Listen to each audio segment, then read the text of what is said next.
Welcome to the InForum Minute, a daily rundown of top news, weather, and more for the Fargo area, powered by reporters from WDAY and The Forum. Here's today's forecast. WDAY Storm Tracker. Here's today's weather for the Fargo area. Partly cloudy skies, but mainly windy conditions yet again this afternoon, with gusty winds out of the northwest at 20 to 35 miles an hour, leading to red flag warnings for much of the Red River Valley, and gusts getting up to 50 miles an hour through the afternoon. Highs top out in the mid-60s, and then tonight the breeze still lingers early in the overnight hours before calming as we drop into the 40s for Wednesday morning. Tomorrow, there's more sunshine and we get calmer winds for the middle of the week, but winds ramp back up as we wrap up the week around the region. I'm Storm Tracker meteorologist Charles Picard. Local news affects your life. It gives you the confidence and clarity to make better decisions every day. You can support that with a digital subscription. Visit inforum.com/subscribe to take advantage of our introductory offer, just $6 for 6 months. Here's today's headlines.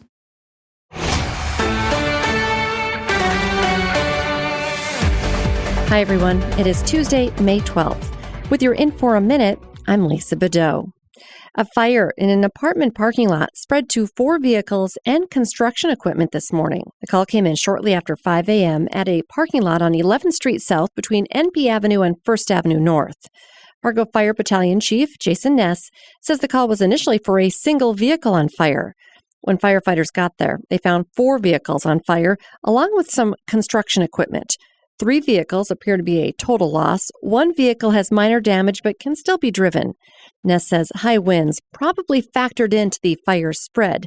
No one was hurt. The fires are still under investigation.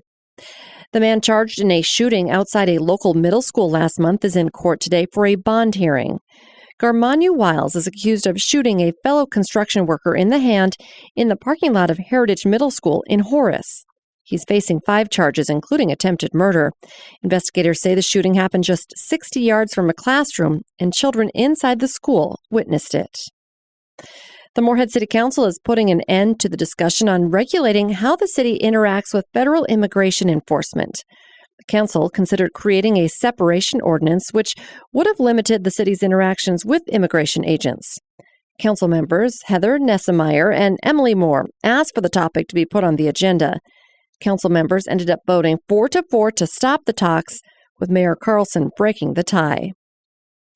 The city of Fargo has officially named its next police chief, with city commissioners approving the appointment by a unanimous vote.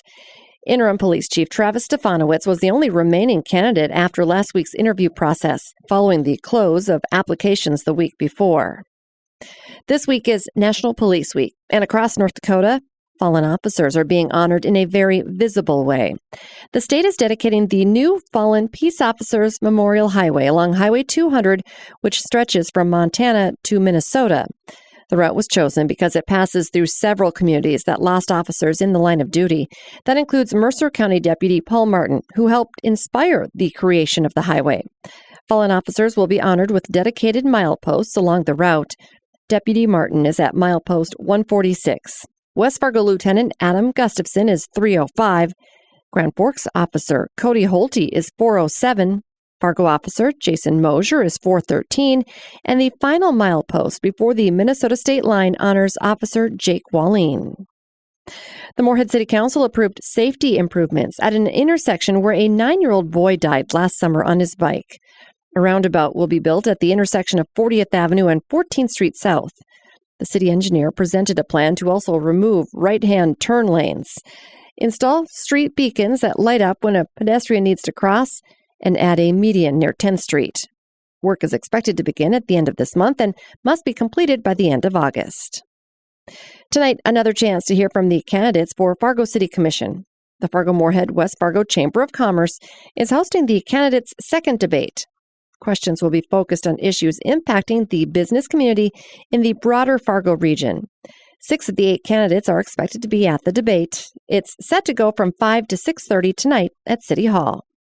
Tonight, the Fargo Force will play for a chance to go to the Clark Cup Finals. Game 5 of the Western Conference Finals is at 7:05 in Sioux Falls tonight. The winner will take on the defending champions Lumberjacks in the Clark Cup Finals. And Fargo's own Tom Hoagie is headed back to one of golf's biggest stages. Hoagie made the field for the major after another golfer withdrew due to injury.